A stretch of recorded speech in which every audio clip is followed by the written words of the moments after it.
Le RN qui a relancé l'idée d'un fonds souverain de 500 milliards pour la France. Bonjour Charles. Alors j'ai pas le retour en plateau, mais ça vient de chez moi, je pense. Charles, bonjour. Bonjour David, moi je vous entends Ouais, très c'est peut-être ton bien, plateau qui a un sujet. Ça va Charles, tout va bien? ça va impeccable. Bon, alors c'est une proposition qui est pas nouvelle, on va être très clair là-dessus. Marine Le Pen l'avait déjà dans son programme en 2017 et en 2022. Sur le papier, donc c'est un fonds étatique, un fonds patriote qui sera au bénéfice de l'économie française et des entreprises françaises. On dit que, ma foi, sur le papier, c'est plutôt une bonne idée. C'est plutôt une bonne idée. En tout cas, c'est pas une idée uniquement propre au Rassemblement national. C'est une idée, cette histoire de fonds souverain à la française, qui est un peu un serpent de mer, qui revient de manière extrêmement régulière dans des propositions, quels que soient les partis. Donc normalement, c'est une idée qui pourrait tout à fait séduire de manière tout à fait transpartisane puisque il s'agit de protéger nos fleurons, notre industrie.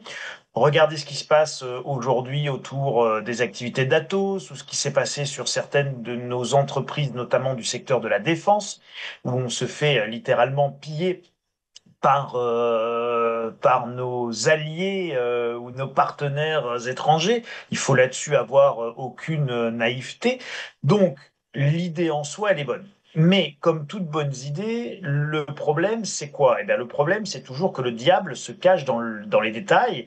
Et c'est là que ça devient compliqué. Alors, en préparant cette émission, je suis allé chercher juste les chiffres, rechercher les chiffres précis parce que j'avais en mémoire que deux grands fonds souverains de la planète avaient perdu de l'argent récemment. Et donc, en l'occurrence, c'est le fonds souverain saoudien qui avait perdu 14 milliards d'euros en 2022. Et puis, c'est le fonds souverain norvégien, donc européen, vraiment le plus proche de chez nous, qui lui a perdu 150 milliards d'euros, tenez-vous bien quand même, 150 milliards d'euros en 2022 suite à la volatilité, aux problèmes qu'on a connus lors de l'invasion russe et du début de la guerre en Ukraine. Ça veut dire quoi? Ça veut dire que un fonds souverain, c'est pas simple. Première réflexion en tout cas à partager. Deuxième réflexion à partager, les deux fonds souverains, qui sont quasiment les deux plus gros fonds souverains de la planète, le norvégien et le saoudien, c'est deux pays qui y recyclent la manne pétrolière. Nous n'avons pas de manne pétrolière à recycler en France, donc va se poser rapidement le problème de l'alimentation de ce fonds souverain. Et donc, basiquement, on alimente un fonds souverain de deux façons différentes, soit en captant l'épargne des ménages, soit en alimentant ça par des fonds publics. Là, en l'occurrence, norvégiens, saoudiens, vous avez compris, ce sont les recettes, une partie des recettes pétrolières que nous n'avons pas. Donc, Bon, la stratégie d'abord, elle est défensive ou elle est offensive de ce fonds patriote, ce fonds souverain? C'est pour éviter que des boîtes françaises se fassent démanteler, racheter, ou c'est aussi pour entrer au capital d'entreprises dans des secteurs particuliers, parce que stratégique, la défense, l'énergie ou autre? les deux, mon capitaine, ça va être défensif et offensif. Ça va être aussi la possibilité de financer des startups pour qu'elles puissent devenir licornes. Or, vous savez que c'est pas à vous que je vais l'apprendre. En France, on a beaucoup de mal à dépasser un certain stade. Et là, les entreprises, elles partent évidemment lever des fonds aux États-Unis. Mais ça, tout ça, David, c'est que de la théorie. En pratique, ça va être évidemment complexe à mettre en œuvre, long à mettre en œuvre, difficile à mettre en œuvre. Il faut pas imaginer qu'un fonds souverain soit un outil magique entre le moment de la création, le moment où on va commencer à capter les premiers fonds, les moments où on va faire les allocations d'actifs, les moments où on va décider dans quoi on met cet argent et dans quoi on ne le met pas, c'est-à-dire un comité d'engagement. Et c'est à un moment donné, il faut des grandes lignes stratégiques, il faut également un règlement de fonds souverains. Bref, vous voyez, ce sont des dizaines de petits détails qui ont tous leur importance et qui vont faire qu'à la fin, votre fonds souverain, c'est cohérent, c'est quelque chose qui fonctionne, avec une stratégie, avec des fonds, avec un rendement, ou pas d'ailleurs, parce que là, dans la proposition du Rassemblement national, le rendement est censé être, et les fonds sont censés être garantis par l'État. Est-ce que ce sera réellement faisable ou pas faisable? Je ne sais pas. C'est peut-être faisable de garantir un rendement si on achète du Total dans ce fonds souverain. Si on achète du Atos qui aujourd'hui perd de l'argent, c'est peut-être plus compliqué. Donc vous voyez bien que le risque de ce fonds souverain, s'il était trop défensif, hein, c'était la question que vous aviez posée tout à l'heure, défensif ou offensif, s'il est trop défensif, ça veut dire qu'on achète, on est dans des situations de sauvetage. Et quand on est dans des situations de sauvetage, on est souvent dans des situations qui sont pas très relutives, c'est-à-dire pas très rentables. Donc difficile dans ce cas-là de faire des gains et de donner des rendements. Charles, sur la collecte, encore une fois, comment ce fonds souverain, vous le disiez, est alimenté? Soit, vous avez pris l'exemple de la Norvège, qui est abondée par les recettes du pétrole, mais nous, on n'a pas de pétrole, sinon ça se saurait. Comment les capitaux ils sont collectés auprès des Français, de manière Oui. délibérée, enfin je veux dire de manière contrainte ou pas, en garantissant ou pas, vous avez dit, le capital, un rendement, c'est flou, sachant que le RN parle de 500 milliards à horizon 2027. Je crois que le fonds norvégien est à 1500 milliards et ça a pris un quart de siècle hein, donc, pour arriver C'est ça, à ce c'est ça. chiffre-là. On va dire que sur le papier, c'est très volontariste. Après, dans les faits, vous avez un autre sujet qui va se poser, David, c'est que pour lever 500 milliards d'euros, que vous le fassiez de manière volontaire ou que vous le fassiez de façon contrainte, vous avez pas, il y a très peu de probabilité que on crée 500 milliards d'euros d'épargne chez les Français supplémentaires en 2, 3 ans.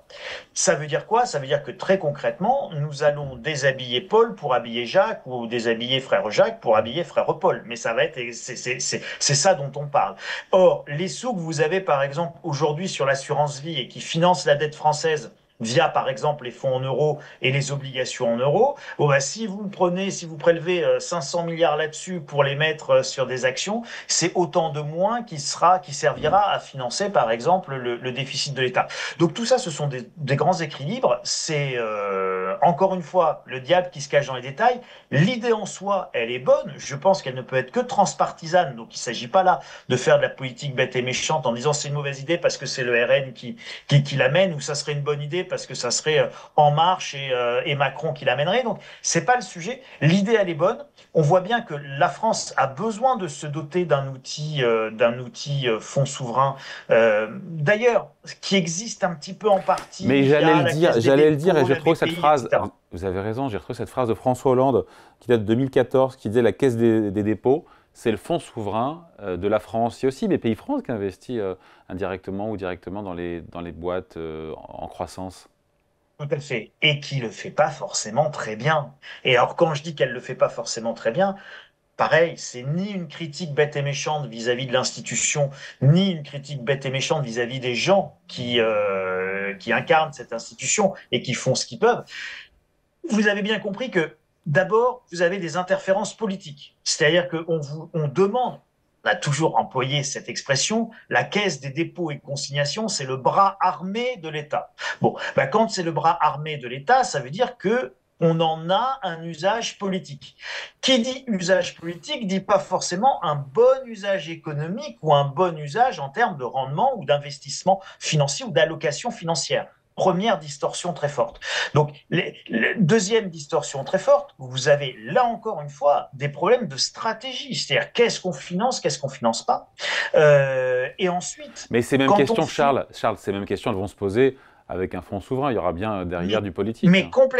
mais complètement, est-ce que la puissance publique sait aujourd'hui quelle innovation financer, David? C'est super facile de dire en 2024, en 95, j'aurais dû acheter du Amazon et financer du Google. Bon, sauf que en 1995, vous et moi qui sommes des vieux, David, sur la bulle Internet, on a bien vu à quel point il y avait des milliers de startups et à quel point il était quasiment impossible de savoir quelles étaient celles que l'on retrouverait 30 ans plus tard quand on était en 1995. Et votre probabilité de sortir les deux bons numéros, elle était de l'ordre de 1 à 2 pour 1000. Voilà la réalité. Et donc, quand un État arrive et dit, bah, et c'est le problème de toute économie administrée, c'est moi qui vais financer l'innovation, c'est moi qui vais financer la recherche, c'est moi qui vais... Bon, bah, en fait, on finance des échecs. Globalement, l'argent public sert à financer des échecs. Et si vous prenez la longue liste, la longue litanie de l'argent public dépensé par le bras armé qu'est la Caisse des dépôts et consignations, c'est également une longue litanie d'échecs, de pertes d'argent. Donc, attention, si vous voulez, un fonds souverain, c'est vraiment pas une martingale parce que, encore une fois, le diable est dans les détails et l'économie administrée réussit rarement à rejoindre la rentabilité et les standards de rentabilité des marchés. Sinon, ça se saurait. Merci beaucoup. Point de vue signé Charles Sana, fondateur du site Insolencia. Merci Charles, salut, bonne semaine. David, merci à tous.